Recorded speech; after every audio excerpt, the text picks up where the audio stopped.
I think it truly often starts as innocent teasing.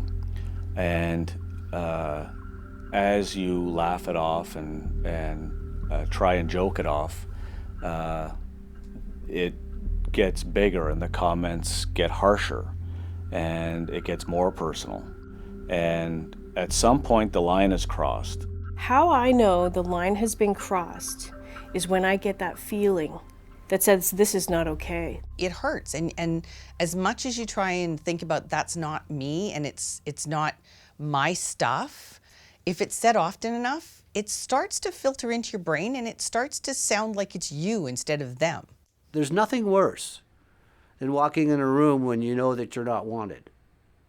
There's nothing worse than sitting in a lunchroom and everybody's giving you a bad time. There's no positive feelings that arise out of that.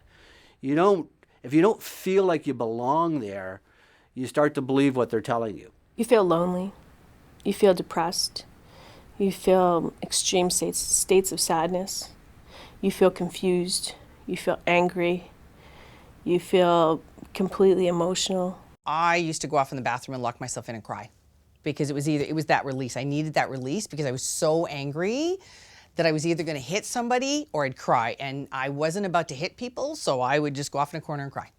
And then wash my face and go right back to work because I needed to provide for my son. Truthfully, when I was working on that crew, I didn't realize how much it was affecting me. It was several months later, I was working with on some other crew with a different company. And some of those same fellas from the first company showed up on the same job site and made the same comment. And I hadn't been subjected to it for several months. And the first words out of their mouth hit me like a brick.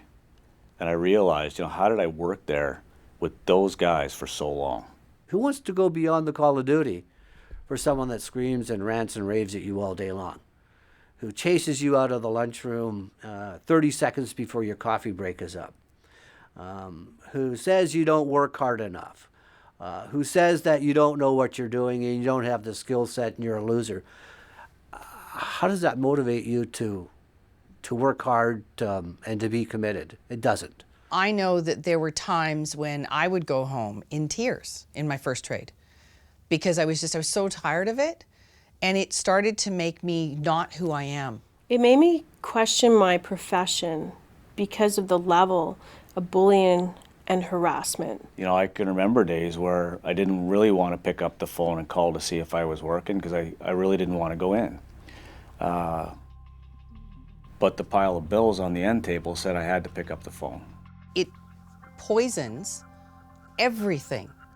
And it's not just the construction site. You're going to take it home, and now you're driving in traffic, and you might get in a traffic accident because you're distracted, or you're going home and you yell at your kids, and then your kids think you don't love them. And it's just that ripple effect where it absolutely affects everyone when bullying and harassment happens. It's not insular, and it's not just the people involved. It is literally that ripple effect where it affects everything.